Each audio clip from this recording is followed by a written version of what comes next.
Hey mga kangod, yours truly again, Sir Ngod Motovlog is waving.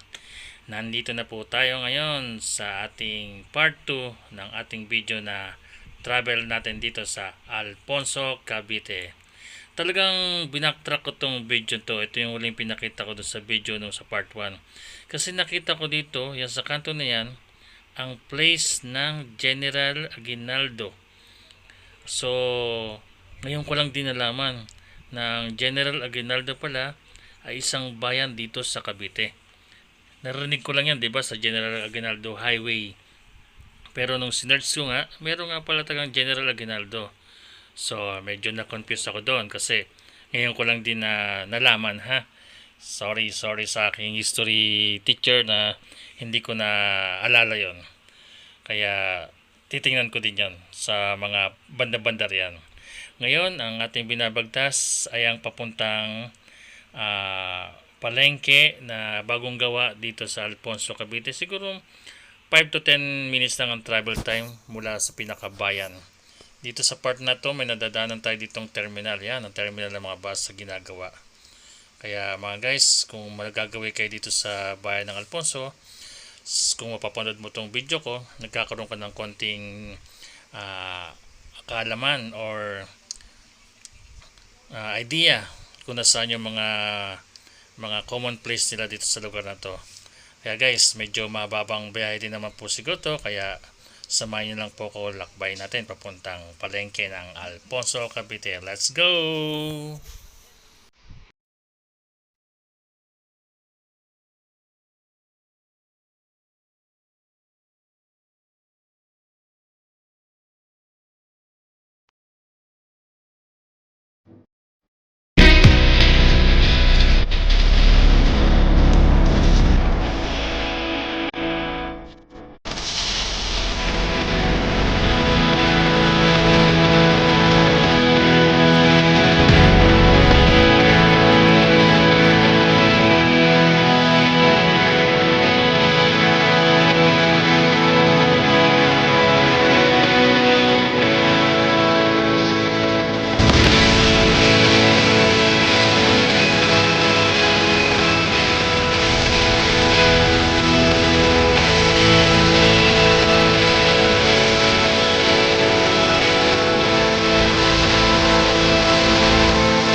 So far, malapit na po tayo sa sinasabi kong bagong gawang palengke dito sa Alfonso, Cavite. Yan, binabagtas natin ang way papunta doon sa lugar na yon para masinayan din natin. Pero sabi nga ng iba, hindi pa daw well operation kasi under construction pa siya. Pero at least masilayan lang natin. Ayan. Yung sa likod kasi niya, nandyan ng palengke ng Alfonso. So, ito yung bagong gawa nilang structure ng palengke. Wow. Ano pala to world class pala na palengke ang bayan ng Alfonso. Ang palengke ng bayan ng Alfonso. Talagang bibisitahin to kung ikay mapapagadaan dito, talagang mapapahinto ka talaga at titingnan mo talaga kung anong nilalaman ng loob. Pero siguro mga wet and market, then mga iba-ibang stall ang may kita natin dyan. Ayan, nahirapan ako dito mag setup ng aking video. Ayan Alfonso, diga, pagkaganda naman sa labas pa lang pangitang-pangita mo na agad ang kagandahan talagang pinag-isipan at pinagplanuhan. Kudos ulit sa LGU ng Alfonso, Cavite sa pagpapaganda ng kanilang lugar. Ang kainaman nga lang naman, tingnan mo, di ba? Nandun ang bayan nila, nandito ang kanilang market. Talagang ibig sabihin, yung mga tao, talagang kung nandito ka, mas malapit ka sa palengke, siyempre ito yung accessible mo. Pag nasa bayan ka naman, mas malapit ka sa munisipyo, accessible ko ba yung mga okasyon doon, di ka?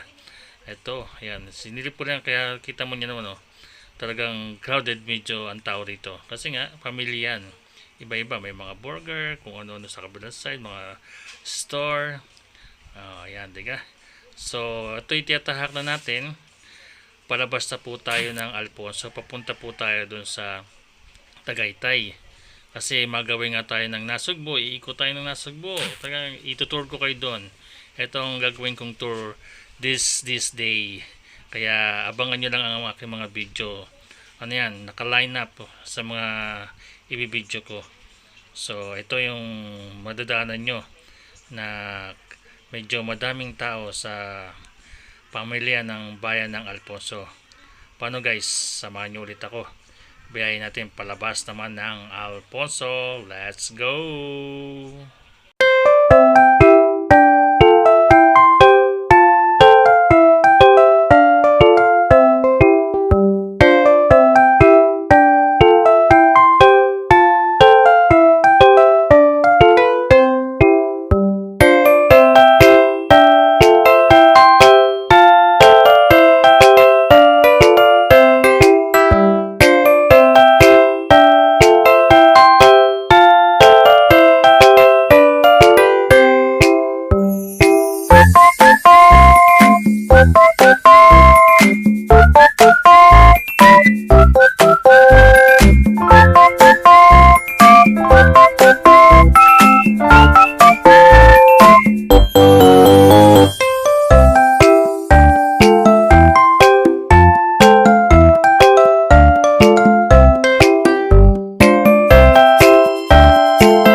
Ayan po, malapit na po tayo sa may arko ng Alfonso. Kaya kung kayo ay nasa Tagaytay, hindi naman kayo maliligaw kung pupunta kayo ng bayan ng Alfonso kasi napakalaking arko na yan na nakalagay Alfonso.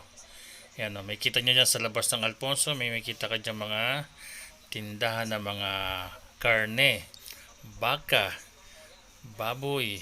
Talagang nandyan yung mga karne nila na talagang fresh na fresh. Kaya kung gusto nyo magbulalo, come and visit dito sa Alfonso, Cavite. Dito kayo makita ng mga sariwang mga baka. Kaya mga guys, kung naibigan nyo ang aking video sa pagtampo ko sa Alfonso, Cavite, don't forget to like, comment, and subscribe to my channel.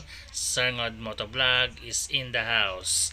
See you sa sudating video na itatampok naman natin ay ang Nasugbo, Batangas. Bye-bye!